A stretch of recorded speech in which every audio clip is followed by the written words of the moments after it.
اللہ تعالیٰ نے ہمارے نبی پاک صلی اللہ تعالیٰ علیہ وسلم کو بے شمار اور لاتعداد عظمتوں، نعمتوں، سعادتوں اور بلندیوں سے سرفراز فرمایا ہے۔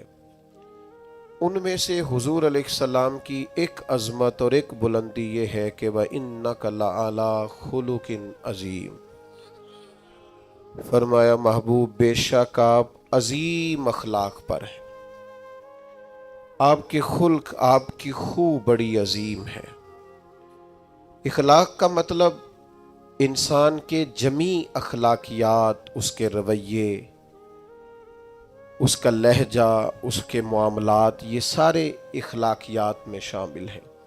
دیانتداری بھی اخلاقیات ہے، سچ بولنا بھی اخلاق ہے، کنجوسی اور بخیلی سے بچنا بھی اخلاق ہے۔ انسان تمام رذائل سے اپنے آپ کو محفوظ رکھے، اچھی عادات، اچھا رویہ، اچھی سوچ، اچھا لب و لہجہ، لوگوں کے حق میں خیر خواہی کا جذبہ، دوسروں کے لیے اس کی طبیعت کے اندر اچھے جذبات، یہ سارا اخلاقیات کا معاملہ ہے۔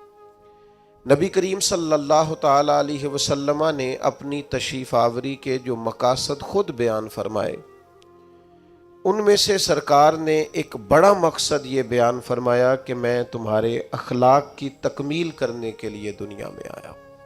انسان بڑا پکا نمازی ہو، بڑا پکا حاجی ہو، اس کا سارا لباس مذہبی ہو، اس کا دعویٰ بھی یہ ہو کہ میں بہت کامیاب دیندار آدمی ہوں، لیکن اس کا رویہ، اس کا لین دین کرنا، اس کا لوگوں سے معاملات کرنا، اس کا لوگوں کے بیچ وقت گزارنا یہ ٹھیک نہ ہو تو کوئی بھی اس کی نمازوں پر، عبادتوں، ریاضتوں پر بھروسہ کرنے کو تیار۔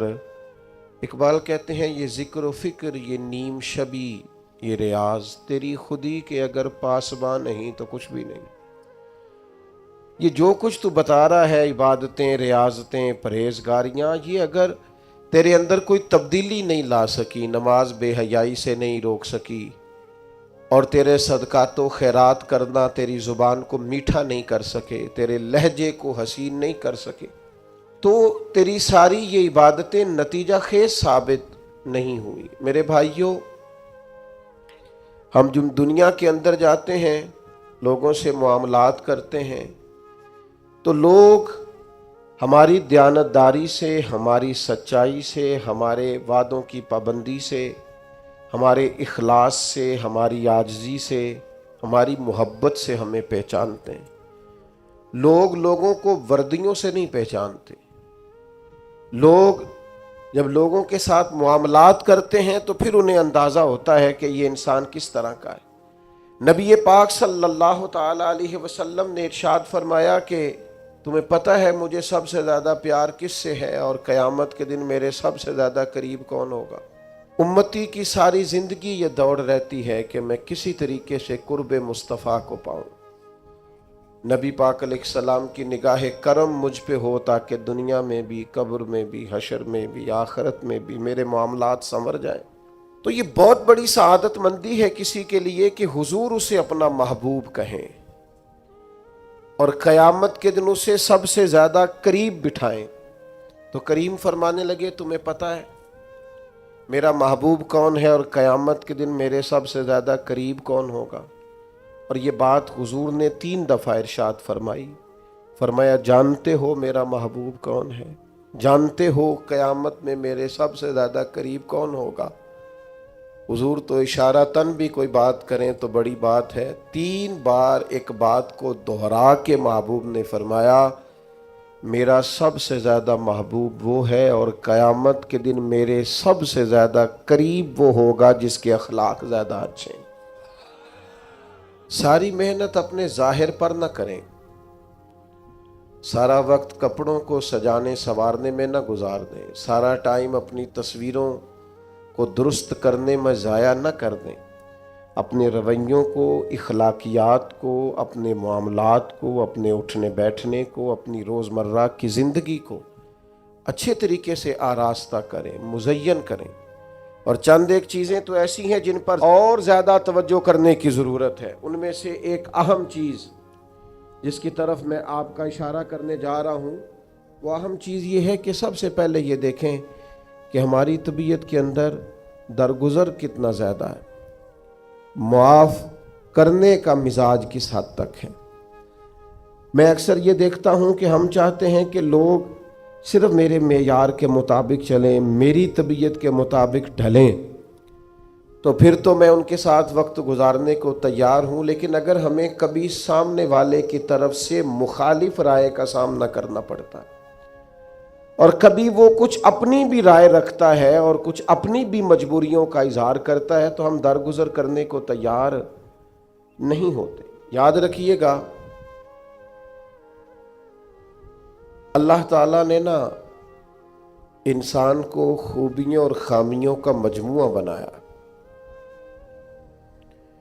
انسان کے اندر بحیثیت انسان خامیاں بہرحال باقی رہتی ہیں، تو چونکہ اس میں خامیاں باقی رہتی ہیں تو ہمیں اس کی خامیوں، غلطیوں اور بشری کمزوریوں سمیت اس سے پیار کرنا پڑے گا۔ اگر ہم یہ کہیں کہ وہ کوئی غلطی ہی نہ کرے، اس کے اندر کوئی کمزوری ہی نہ رہے، کوئی اس کے اندر بشری تقاضا باقی نہ رہے، تو پہلی بات یہ ہے کہ ہمارا یہ مطالبہ ہی سرے سے غلط ہے۔ اس لیے کہ اللہ تعالیٰ نے بالکل معصوم تو فرشتوں کو بنایا ہے، فرشتے معصوم ہیں، اور اشرف المخلوقات اللہ نے حضرت انسان کو بنایا ہے۔ اس کے ساتھ اللہ نے یہ آزمائش رکھی ہے، تو انسانوں کے اندر کمزوریاں رہیں گی۔ نبی پاک صلی اللہ تعالی علیہ وسلم نے ارشاد فرمایا، جس آدمی کو غصہ آیا اور وہ اپنا غصہ نکالنے پر قادر بھی تھا، لیکن اس نے اللہ کی رضا کے لیے اپنے غصے کو کنٹرول کر لیا، فرمایا اللہ اس کے دل کو امن سے بھی بھر دے گا اور ایمان سے بھی بھر دے گا۔ نہیں، غصے کو کنٹرول کرنا ایمان کی مضبوطی کا باعث بنتا ہے۔ ہوں گے کچھ لوگ بیچارے جو کمزور ہوں گے، کچھ نہیں کہہ سکتے، آپ کا غصہ سہتے ہوں گے، یا کچھ ایسے لوگ ہوں گے جو آپ سے محبت بے پناہ کرتے ہوں گے، اس لیے آپ کا غصہ برداشت کرتے ہوں گے۔ لیکن حضور نے جو ہمیں اخلاقی رویے سکھائے ہیں، ان میں تو محبوب نے فرمایا وہ پہلوان ہے جو اپنے آپ پر کنٹرول کرے، اپنے آپ کو قابو میں رکھے، اپنے غصے کو، غیظ و غضب کو وہ ذرا سنبھال کر رکھے۔ ہم اپنے آپ پر کنٹرول نہیں رکھتے، بہت ساری باتیں ہیں جو ہم کر لیتے ہیں، لیکن چونکہ مومن ہے، حضور علیہ السلام کے غلام ہے، مجھے اچھی طرح پتہ ہے کہ سینکڑوں ہزاروں لوگ ایسے ہیں جن کو بعد میں پچھتاوا ہوتا ہے کہ مجھے یہ بات نہیں کرنی چاہیے تھی، مجھے اس طرح کا رویہ نہیں رکھنا چاہیے۔ کچھ بولیاں بول لیتے ہیں، لیکن چونکہ اندر ایک مومن بستا ہے، حضور کا غلام بستا ہے، تو پھر دل پچھتاتا ہے، سینے میں بات کھٹکتی ہے۔ میرے بھائی بہت پہلے سے اپنے اوپر کنٹرول کریں، اپنے آپ کو غیظ و غضب سے، ناراضگی والے جملے بولنے سے بچائیں۔ ہاں، بالکل ناراض نہ ہونا بھی زیادتی ہے، ناراض ہونا بھی چاہیے، اور بڑا زبردست ہونا چاہیے، سخت شدت کے ساتھ غصہ کرنا چاہیے، پر کب؟ جب اللہ کی حدوں کو توڑا جائے، جب شریعت کی مخالفت کی جائے اور بے جا دین کی باتوں کو چھوڑا جائے، اللہ کی رضا کے لیے ناراض ہو۔ سیدہ طیبہ طاہرہ حضرت عائشہ صدیقہ رضی اللہ تعالیٰ عنہ فرماتی ہیں، کبھی اپنی ذات کے لیے حضور ناراض نہیں ہوئے، لیکن اگر اللہ کی حدیں توڑی جاتی تھی تو ناراض ہوتے تھے۔ چاہیے نا والد کو کہ بیٹا جان بوجھ کے نماز چھوڑ دے تو ناراض ہو، بیٹی پردہ نہ کرے تو ناراض ہو، چاہیے نا اسے کہ اگر اس کے گھر کے اندر کوئی غیر شرعی کام ہو رہا ہو تو وہ ناراضگی کا اظہار کرے، حکمت کے ساتھ سمجھائے، دانائی کے ساتھ تبدیل کرنے کی پوری کوشش کرے۔ آپ کا دل اس وقت پوری طور پر ناراض ہو جب آپ شریعت کی مخالفت ہوتے ہوئے دیکھیں۔ 10,000 گم ہونے پر تو جس کا دل پریشان ہوتا ہے، لیکن نماز ظہر قضا ہونے پر جسے کوئی اثر نہیں ہوتا، جو چند منٹ، آدھا گھنٹہ، پونا گھنٹہ نوکری سے لیٹ ہو تو احساس پیدا ہوتا ہے، لیکن کئی دن بیت گئے، فجر نہیں پڑی، کتنے دن گزر گئے،